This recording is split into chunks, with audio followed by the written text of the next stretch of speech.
Слава бъде на Господа. Днеска с Божията помощ искам да проповядам едно слово, после ще пак ще имам още една да кажа. Сега, темата, както начало написах в групата, ще бъде върху един стих, върху Псалом 27:4. Тук цар Давид казва така: едно не съм поискал от Господа, това ще търся, да живея в дома Господен през всички дни на живота си, да гледам привлекателността на Господа и да го търся в храма му. Тук това е една много силна изповед на един Божий човек. Едно не съм поискал от Господа, това ще търся. Сега, разбира се, ако Бог дойде при нас на сън и каже, кажи кой искаш да ти дам, както дойде при Соломон, Соломон го каза: Господи, дай ми мъдрост. Сега питаме някой друг, един може да иска пари, другия може да иска власт, всеки човек може да има различни изисквания към Бога. Обаче тук царя, който е цар, има власт, има всичко, иска нещо много ценно. Иска да живее в дома Господен през всички дни на живота си. Защото това е най-важното, най-ценното. Човек може да има всички други неща. Може да се спре какви много неща. Може наистина да е способен да има всичко. И кола, и къща, и вила. Но ако го няма Бог в живота ти, видим когато ще заминаваш, кой заминаваш. Помните, имаше един човек, който имаше една голяма благословение урожай. Зърно. И какво си каза? Почна да мисли, какво ще прави сега. Толкова много зърно, какво ще прави сега? И каза, че ще се събори, станци камбари, ще прави нови камбари и ще каже: душо, успокой се, имаш бага за много години напред и аз ще пи, весели се. И Бог каза: глупецо, до вечер ще взема душата ти, това, което правиш, на колко ще остане, какво ще помогне. И така става всеки, който богатее за себе си, а не за Бог, колкото може.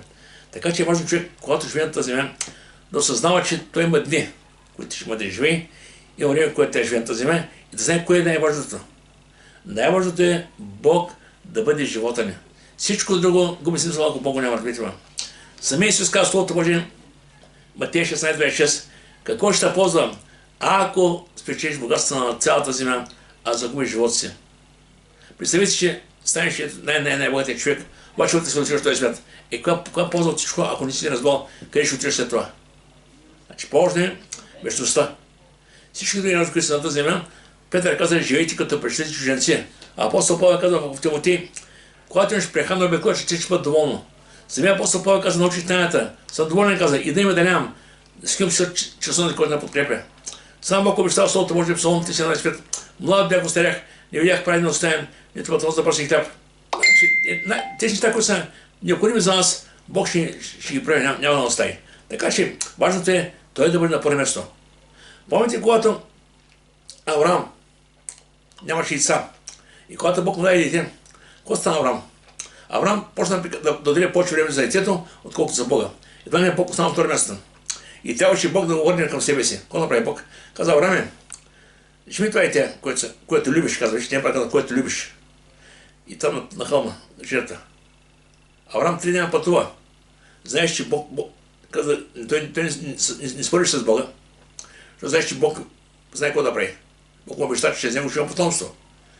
И когато отиде там на хълма и дигна на ножа, тогава Бог му каза: спри, остави, разбрах, ще бъдеш от мене. Там Бог беше платил жертвата. Така че искам да кажа, че когато поставим Него пред Бога, това вече става идолопоклонство. Така че много важно е да поставим на първо място Бог в нашия живот. Някой ще: къде е Бог? Той е невидим. Той е невидим, той е реален, той е навсякъде. И Бог се разкрива чрез Божие Слово. Когато не чеш Словото Божие, няма как да познаеш Бога. Оставаш един религиозен човек. Аз знам, че има Бог, знам ли какво знаеш. Бог се разкрива Словото Божие. Бог каза: Бог е вечен, Бог е дух, Бог е ведесеш, Бог е любов, Бог е свят, Бог е милостив. Виждате ли, така Словото Божие не разкрива кой е Бог. И всеки един атрибут говори за същността на Бога.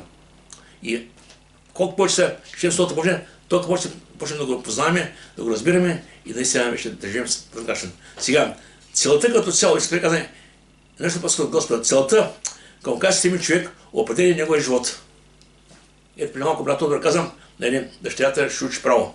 Сега, когато човек се да учи право или сега е доктор или нещо друго, той от малък започва полека да се насочва към правилната позиция, така че това, което иска да стане във времето. Всяко съм ви кажем, нашата позиция е там в небето. Апостол Павел каза: дано всеки го сина до небето, до сина да мъртви. И сега всичко трябва да живеем така да живеем наистина един да бъде при неговото присъствие. И наистина нашия живот трябва да бъде наистина отправен и да има присъдна точка. Христос. Той е нашия пример. И се каза, аз съм пътят, аз съм истината, аз съм живота. Никой не дохожда пред това с мен. Словото Божие Петър каза, че Христос е става пример, по който да следваме. Имаме пример, имаме стъпки, които да вървим. Неговото слово. Така че, и важното е, вижте, да не сменим посоката и да се влияем от обстоятелствата. Сега ще кажа, защо. Първата църква, когато бяха заедно събрани, знаете, 50 са, бяха 3000 човека. Всеки се събираха, общуваха, пребъдваха, беше страхотно време. Чудеса, знамения. Обаче в един миг Бог допусна гонения. Биха ги, Петър и Йоан ги вкараха в затвора и биха. После с тях обиха с камъни. И ако го обезловиха, много от пасторите, от проповедниците, наистина тези апостоли и дякони бяха преследвани в църквата, но никой от тях не се отказа. Тези хора бягаха и продължаваха, но да следват Христос. Апостол Павел гонеше църквата, но когато видим срещна Христос, се обърне и стана най-ревностният апостол за Господа. Така че не трябва никакво обстоятелство да става между тебе и Бога, да кажеш, аз съм тук не мога. Напротив, когато да става, ти трябва да продължаваш. Света се променя, но Бог е същия, той не се променя. Света от тези всичко, вижте сега, става толкова много неща, много пъти казвам, помните. Войни не спират, продължават се. Русия, Украина, Израел, Палестина, Америка, Иран, там Ливан. После стана, света се обърка, не знае какво стане. Но всичко това предупреждава, че краят наближава. Но искам да кажа, което е важно. В твоите ръце е кормилото на твоя живот. Но от теб зависи в коя посока ще ходиш напред и нагоре и напред и надолу. Има два пътя. Има един път е към небето, други към ада. И от всеки един човек сам избира къде иска да бъде. И понякога хората казват, как може добрият Бог да кара някого в ада? Чакай. Добрият Бог показва пътя, дава посоката, показва как да живееш, така ще бъдеш там. Но човек зависи. Много хора казват, аз искам да живея сега, ядени, пиени, купони, носи нови дрехи и не други неща. Има такива учения. Света, философията. Обаче, когато човек повярва в Господа, вече започва да мисли, вече мисли съвсем друго. Пътя към небето, това е тесен път. Пътът, в който Христос върви и те върви след него. И именно Словото Божие. Когато четем стъпка по стъпка, се приближаваме към Господа. В Филипени 13 апостол Павел каза така: нека да им заправило това, да живеем според знанието, до което сме стигнали. Значи, стъпка по стъпка придобиваме знание и това знание ще става живот в нас. И колко по-четеш, толкова повече живот се променя. Обновяваш ума си, започваш да живееш съвсем много живот вече, да разбираш по начин говориш, всичко става по начин. Но това става, разбира се, ден след ден, промяната. Сега, вижте, целта е, към която човек стреми, наистина тя определя неговия живот. И сега ние трябва да знаем, че Бог, когато вярваме, вижте, всичко е от Него. Понякога ние мислим, че едно не, и трябва да правим много неща, за да живеем по-добре. Ще кажа защо. Много често мисля, ще работя на 2-3 места, 5 места, да правя повече пари и в един век едва не ще живее по-добре. Чакай, не иди. По-скоро довери се на Господа и остави преката на Бога всичко. Той ще даде мъдрост как да живееш, как да ходиш, така ще да имаш също да живееш. Защото когато човек почне, аз съм познал с хора, които работят на 2-3 места и в един век с годините измарят се, остаряват и усещат, че се минават. Теко направих пари, теко направих жената и съда, така вече живота свърша. Така е. Защото Бог е направил, ще бъде надмерно. И Екклесиастите едно казва така: има време за всяко нещо и срок за всяка работа под небето. И този, който съмнява целият свят, всичко необходимо е Бог. Не си ти, не е началникът ти. Бог. Бог е нашия снабдител.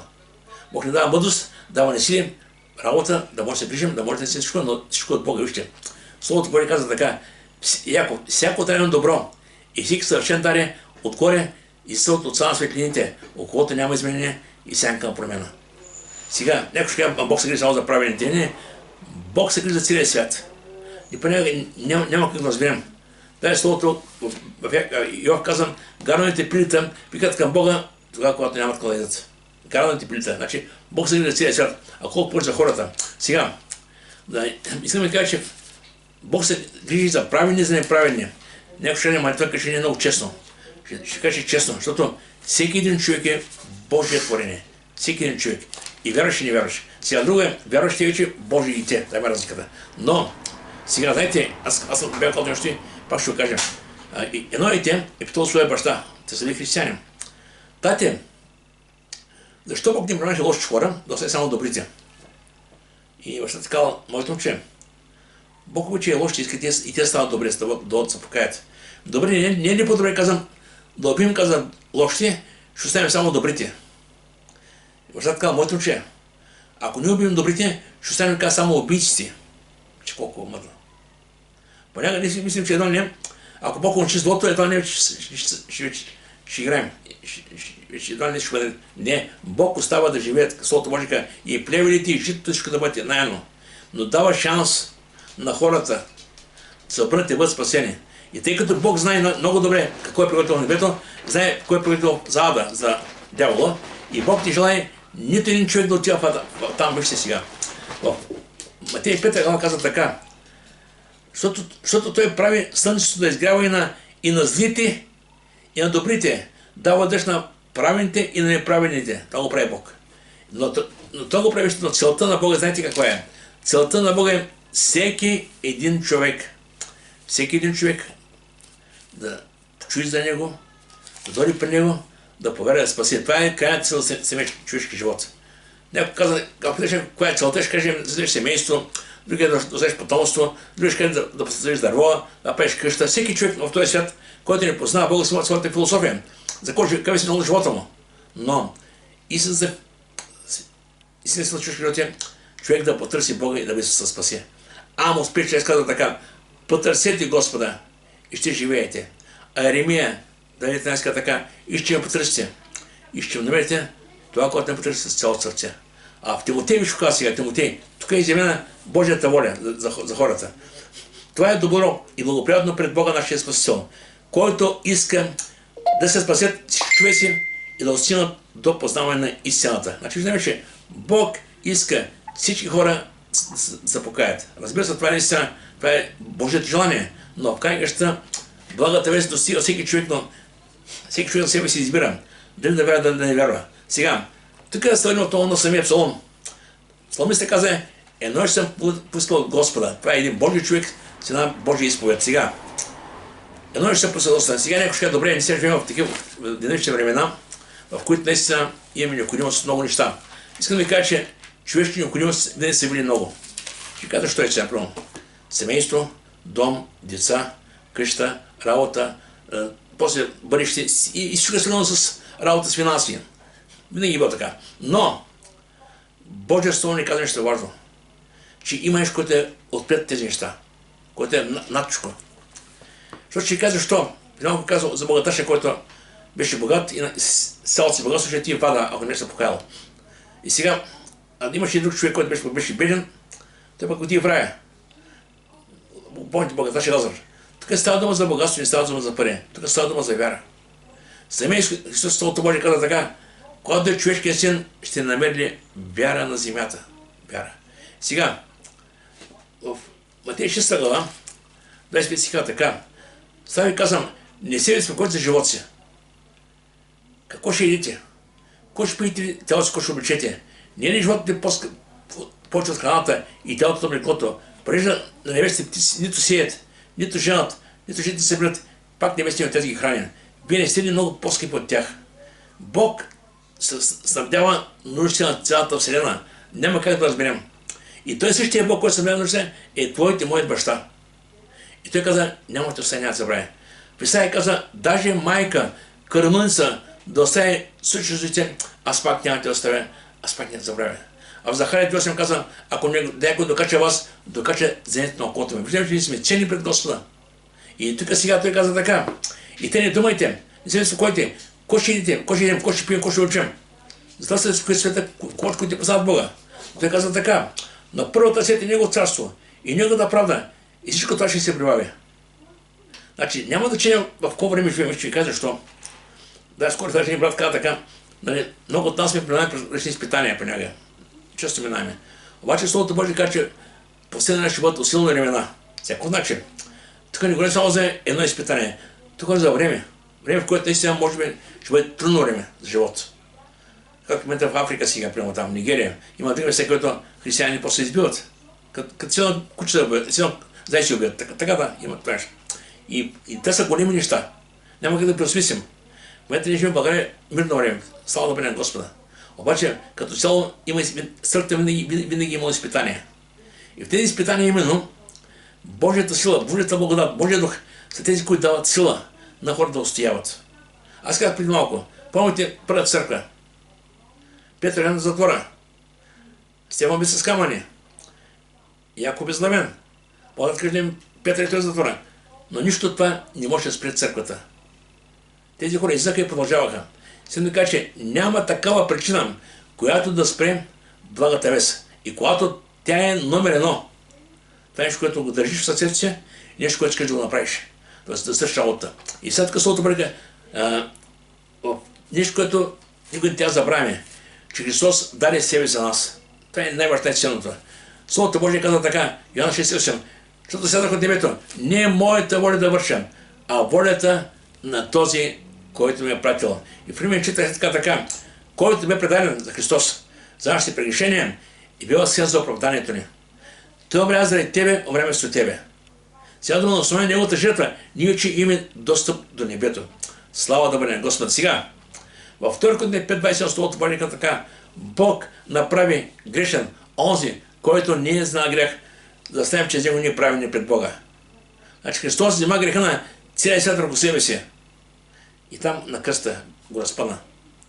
И сега дума всеки човек, който иде при Господа, да каже, Боже, аз идам в името на Христа. Твоите грехове, че ги няма, те са омити очистени.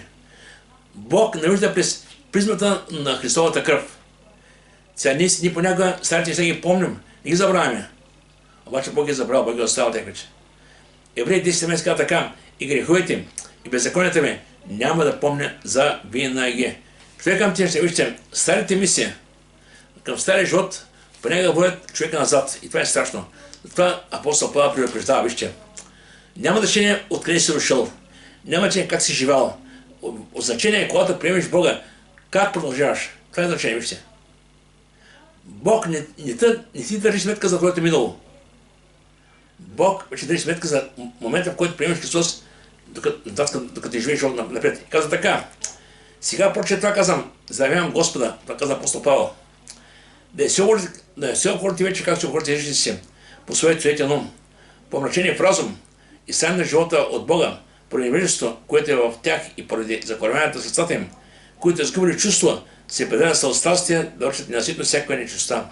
Тук Словото Божие каза суетен ум. Самата дума суета е, когато човек вижда, че той свят е всичко. Самият апостол, помните апостол Соломон, извинявайте, най-мъдрият цар, най-богатият цар, в Исаия глава казва така, бях цар, бях поставен на високо, имах блага, имах слугини, богатство, имах много неща, имах и мъдрост, каза. И когато се обърна назад, като направи една разсветна живота си, видях, че всичко е суета на суетите горе на вятъра. Така е Словото Божие. И после казва така, в случай по-нататък. Екклесиаст, последната глава, има два стиха, които са наложени. 12 стиха така. Бой се от Бога и пъй заповедите му, защото това е за човека. Това каза най-мъдрият цар. Той имал богатствата, имал и жените, 1000 жени имал. Имал всичко. Но каза, всичко е суета и горе на вятъра. И тук апостол Павел чрез духа ни насърчава. Тези неща, които си ги правили преди, като сме жили като света. Сега света понякога хората, сега някой ще няма света, хората не са лоши хора. Тук става дума за хубави и лоши. Става дума, че няма как грешник да живее праведен живот, вижте. Сега всеки, ако подойде от човека, сега си наука, всеки буквално ще бъде, се аргументира, че е добър човек. Ще казва, си имам семейство, работя си, гледам си децата, не обирам, не лъжа, не крада. Да, доста добри неща може да кажа за себе си. Обаче, тези неща не ползват човека за небето, а го няма Христос.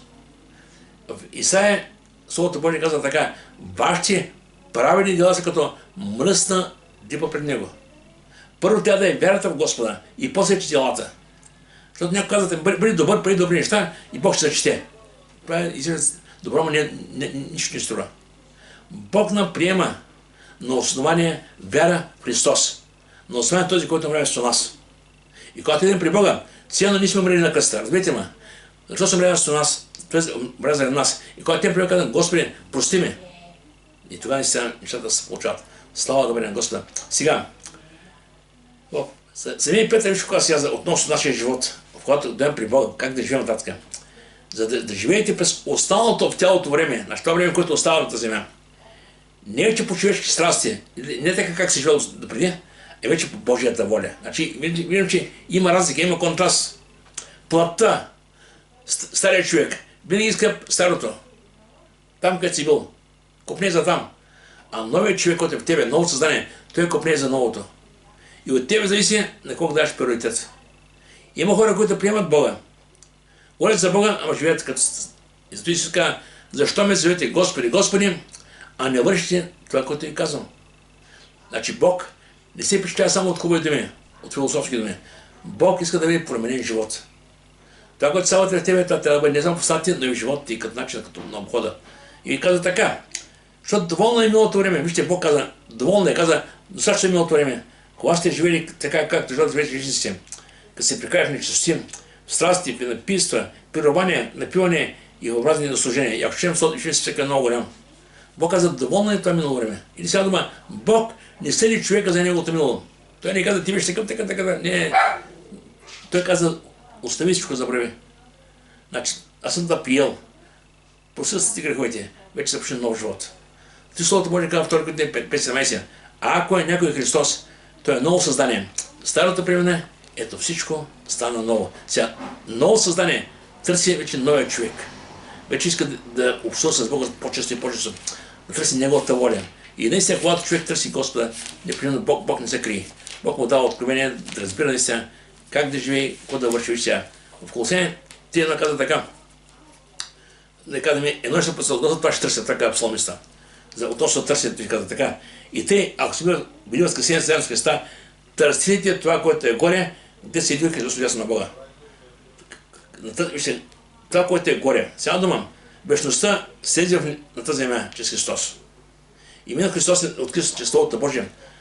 Как да живеем, какви трябва да бъдем, как се обхождаме. И още всичко това, с което не си е необходимо, Бог ни открил в Словото Божие чрез нашия Бог и Господ Христос. И важно е, че трябва да видим, че Бог ни е необходим не само за тази земя, но и за небето. Сега някои хора търсят Бога само за хляба и рибите. Има хора, които идват така. Не. Аз съм чул много пъти, някой отива някаква черква, за който ще моля се за здраве, за берекет, да няма война и такива общи неща.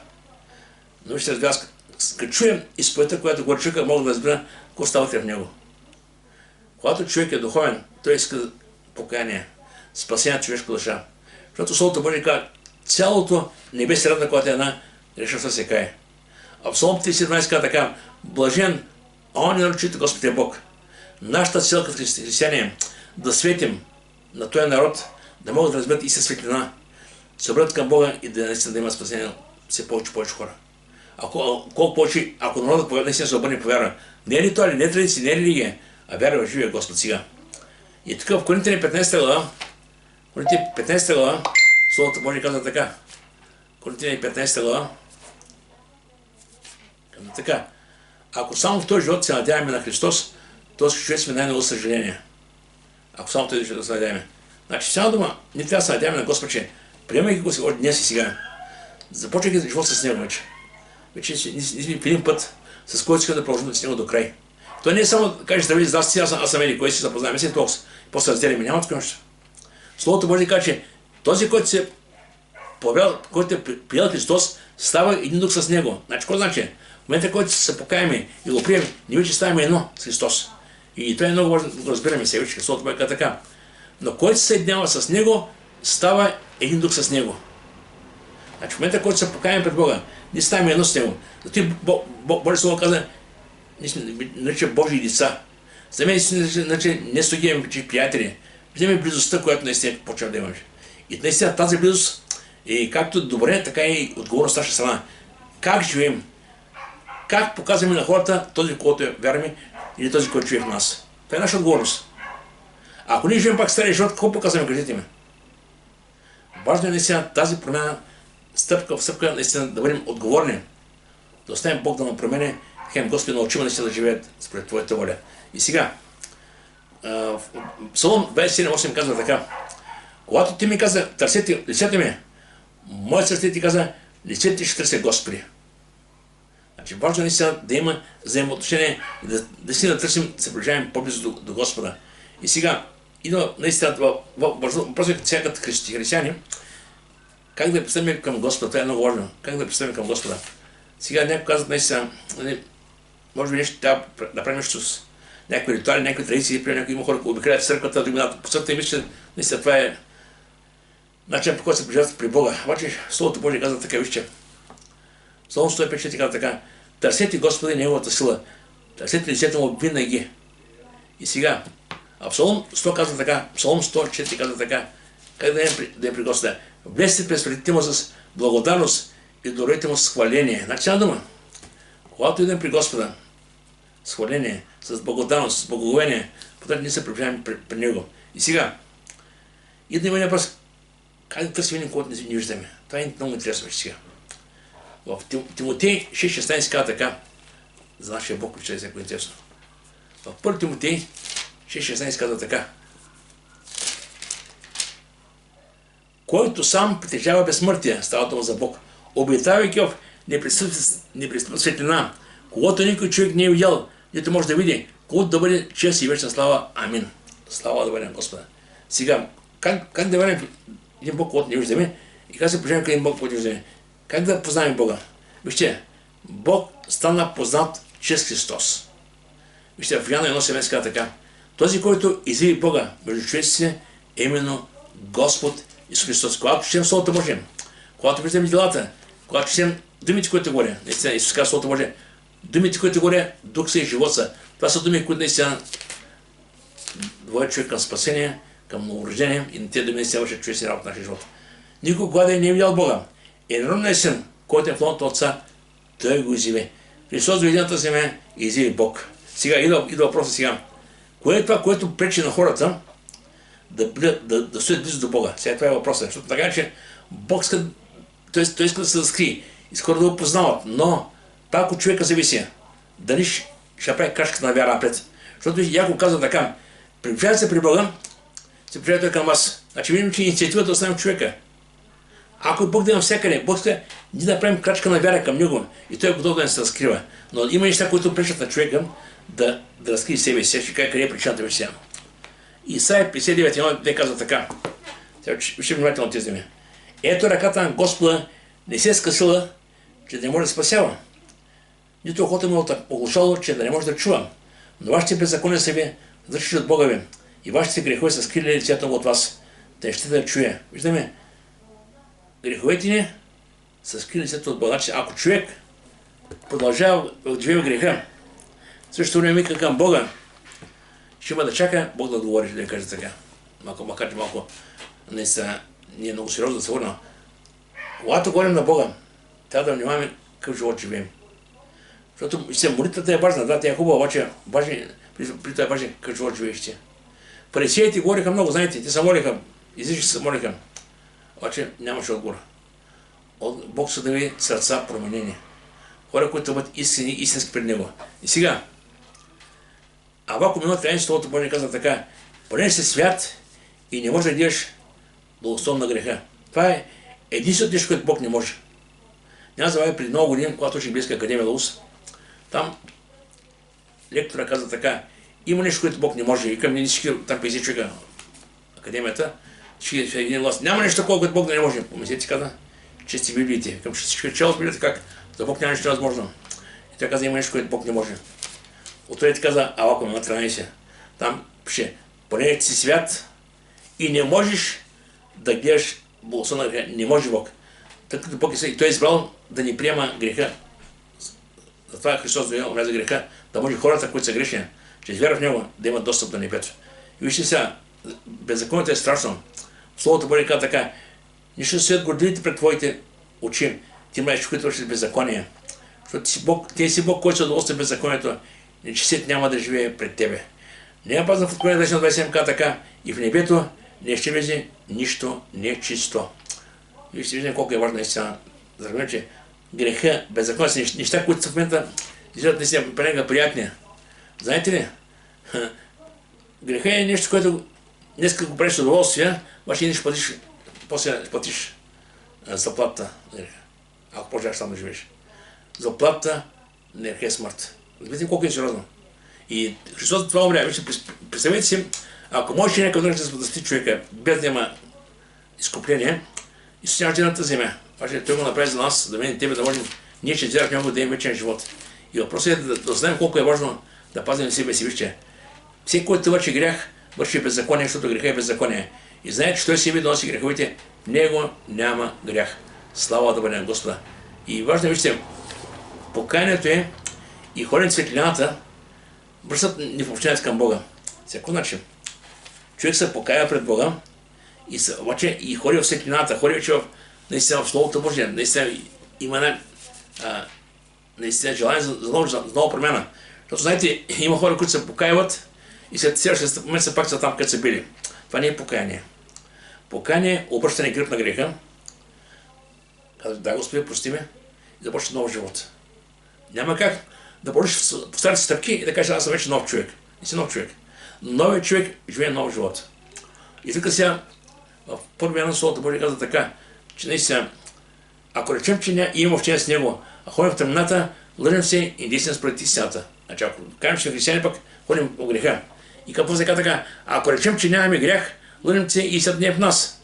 Но ако изпадаме греховете си, той е верен и праведен да ни прости греховете и да не чуе всеки грях, всеки неправда. Виждаме, че всеки някъде не може да бърка в живота си. Даже Екклесиастия 20 казва така, няма праведен човек, който да върши да бъде не греши. Да, така е. Само той е свят. Обаче, идейки при Бога, Бог в стъпка не дава наистина вече много посока на живота. И ако някъде загрешиш, покаиваш се, продължаваш напред. Това е да установяваш с кръвта на Христа. И сега, само той Христос, виж сега, имаше една история, когато доведаха при Христос една блудница и я доведаха и така според закона тази жена, любовия се съчуш мъж. И трябва да видим с камъни. И какво направиш сега? Той започна да пише на земята нещо. И те казаха така, ама Моисей каза да го убил с камъни, ти какво ще кажеш? И си каза, който да се е безгрешен, нека прави да хвърли камън върху жената да убие. Всички един по един от старите, най-младите, хвърляха камъните. Останаха само двамата, Исус и жената. И тогава Исус каза, жена, къде са те, които те обвиняха? Къде са те? Никой не те осъди, каза. И тогава тя рече, никой Господи. И си рече, вишко каза Исус. Едно изречение с много съдържание. Нито аз те осъждам. Иди си, от сега не се грешавай вече. Сега дума, той прости всичко от тук. Но сега вече пред нея зависи как ще продължи живота си. Тя вече беше разбрала. Живота, който живее, е доведе там да бе с камъни. И се спаси. Той е прие. Но въпросът от нея зависи как ще продължи да живее живота си. И той каза ясно. Исус каза, аз съм светлината на света. Който ме следва, няма да ходи в тъмната или няма кой почти там греха. Но ще има светлината на живота. Сега дума вече, ние ми светлина чрез Христос. Знаем, че греха е явен. Греха води към смърт. И с Христос научи нов живот. Така че вече от нас зависи как ще живеем. Сега, в Йоанна 12.6 казва така. Йоанна 12.46. Аз дойдох от светлина на света, да не оставим тъмна никой, който вярва в мене. И още ще прочитава притча 19-17. Това са силни стихове. И аз не се радвам, че може така да изподелим. Притча 19-17. Казва така. Само секунда. Не, притча 8-17. 8-17.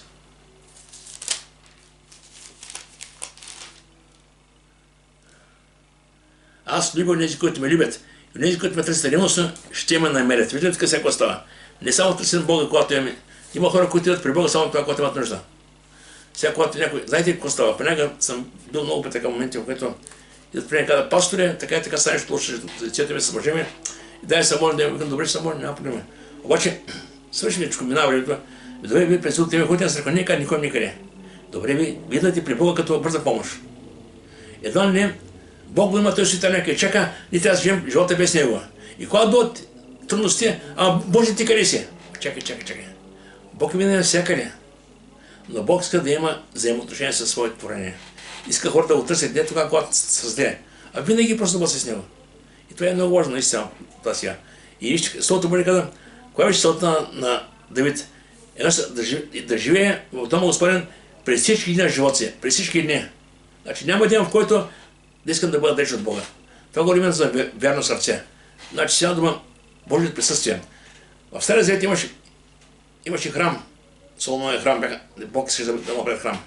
В Новия Завет пак виждаме храм, когато събираха първата църква и по храма и по къщите.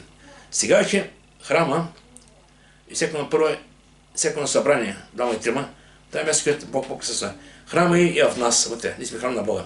Но това, че сме храм на Бога, това все още не отхвърля място време да се събереме. И Господ каза, двама и трима са моите име, там съм и аз. И този, който обича Господа, непременно търси брата, сестрата, да бъдем в едно общение. И тогава идва Бог след нас. И наистина тогава го усещаме. И причината за тези неща, за тези разграничения между християните, че някои хора избират да живеят в грях. Въпреки знаят, който имат, но казват така, едва не, грехът не е толкова голям и не е толкова опасен. Обаче, искам да кажа, че грехът винаги е грех. Без колко е малък и голям. Това пък трябва да бъде изповядан и оставен. Вижте сега Исус, когато говори за спасението, говори в прав текст. Той каза на фарисеите, вижте сега, тези хора, които бяха тогашните религиозни водачи. Ще ме търсите и няма да намерите, где съм аз, вие не може да дойдете. Интересна работа. Това бяха духовните водачи тогава на Израел, фарисеите и книжниците. И после те се чуеха защо им говори така. В следващата глава им говори така. И пак им рече Исус, аз се отивам и ще ме търсите, но в греха си ще умрете. Дето тема си не може да дойдете. Коя е причината? Греха. Греха е причината, която разделя хората от Бога. Грехът трябва да бъде изповядан и изоставен. Противно, че може да наши християн, да ходиш на църква, да четеш Словото Божие, да познаеш християни, но ако продължаваш да практикуваш греха, се отдалечаваш от Бога, разбирате, това е страшно. Притчи, 20 казва така, който крие престъплението си или греха си, няма да успее, а който изпее да усеща да намери милост. А относно това да бъде близко до Бога, вижте, в Матея 18:20 Словото Божие казва така, гдето двама и трима са събрани в моите име, там съм и аз. Двама и трима. А сега ще скъпят няколко псалма ще прочета, които говорят за купнежа, за близостта, която трябва наистина да искаме да имаме близко до Бога. Псалом 65:4. Псалом 65:4.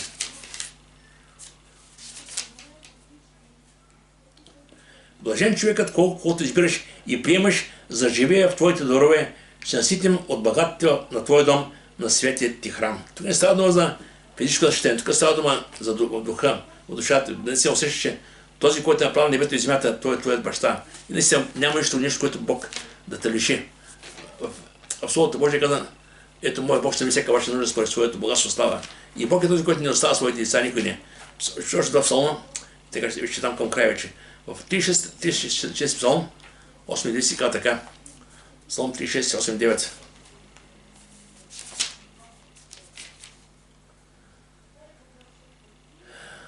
Извинявайте. Псалм 36, 8, 9. Те са изобилно задоволени от пълнотата на твой дом и от реката на твоите сладости ти им даваш да пият, защото в тебе е изворът на живота. В твоята светлина ще виждаме светлината. Слава да на Господа. Значи, вижте, когато човек общува с Господа, Бог го изпълни с духа си, променя характера му, дава духовни дарби, променята на духа, изпълни със Светия Дух. И тогава човек започва наистина да става Бог. Ако не че остава само на религиозност, знаеш за Бога, знаеш, че има Бог и от една вещество Словото Божие, но истинското съобщение пълнотата идва от Него. Той каза, за да гледам привлекателността на Господа. Може би има един човек, който е така, няма да чета много, но искам 34 глава, един човек, който каза на Бога, Боже, покажи ми да вие само и стигаме толкова. Когато Бог му показа да види, вкара в една скала, Моисей, и му показа част от славата си.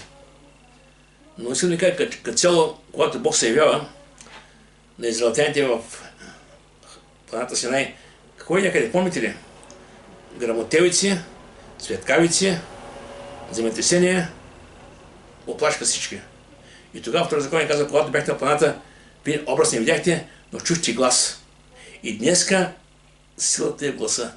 Гласа е именно гласа на Бога, Божие Слово. И сега, моите думи, дух са и живот са в Словото Божие. И сега, промяната, която трябва да става, промяната става именно от огледалото, което трябва да се гледаме. И това е Божието Слово. Вижте сега, тук виж каква аналогия прави сега между Моисей и между Божието Слово, което наистина, което стоим. Тук е много интересно. Във втора Коринтяни, 3 глава, 16-18 казва така. И не сме като Моисей, който слагаше покривалото на лицето си, за да не могат израелтяните да гледат и шестват това, което преминава. Но техните умове бяха застепени, защото и до днес, когато почва Стария завет, също покривало става, като че не им открито, че този завет преминава в Христа. А Господ Духът, идете Господне да даваме свобода, а всички ние с открито лице като вледоло, гледайки Господна слава, се преобразяваме същия образ от слава в слава, както Духа Господен. Словото Божие и Святия са тези, които ни променят. И полека наистина ставаме Христоподобни. Огледалото е Божието Слово. И важното е да не гледаме на себе си, да не гледаме на другите, но да гледаме на Словото на Христа. Има тайна да промяната. Когато човек сравнява себе си с това, което е бил преди и което е днес, пак бърка. Казва, преди къде бях, такъв съм. Чакай, остави. Или гледаш на някой, който е по-зел от тебе и каже, кой си е по-зел от мен. Това не е сравнение. Сравнение с Христос. Когато сравняваш Христос, се виж колко си недостоен. Самия апостол Павел казва така, Христос умря на грешни си, от които не гледаме съм аз. Към интересна работа. Защото Павел гледаше към Христос и за него другите няма никакво значение. Така че, и каза да го отида в храма му. Това е много важно храма. Къде е храма на Бога днес? Храма първо е такъв в нас. Но имаше още нещо, което е важно. В Йоанна 4 глава, 23 числото може да каже, че Бог е дух и Бог иска неговите деца, неговите хора да се покланят в дух и истина и на всяко време, на всяко място. Виждаме, че вече няма отредено място. В къщи си не помоли се. На улици си, в автобус си, трудно се помоли. Навсякъде, че може да се може на Господа. Бог е навсякъде. Така че няма причина да кажеш няма време. Има време всичко, разберете му. Има време всичко, само човек наистина да внимателно с Бога. И важно е, че Евреи 12 глава, той си на къде тя го е поглед, вижте. Като гледаме на Исуса, начинателя и довършителя на вярата ни.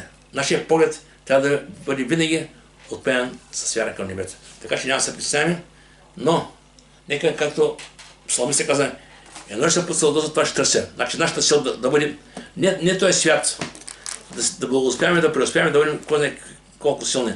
Напротив, да бъдем силни в Господа. Това е най-важното. Галя, наистина нека Бог да благослови, да ни даде така мъдрост в ходене с Господа и да поставим винаги Бог на първо място. И когато поставиш Бог на първо място, всички неща Бог каза ще ги прибави. Така че наистина да верим, че Бог наистина. Самия апостол Павел каза, научих тайната и да има да нямам. Да спустим чрез онзи, който не подкрепя. Така че нека Бог да благослови. Сега, ако някой се нещо да пита и да сподели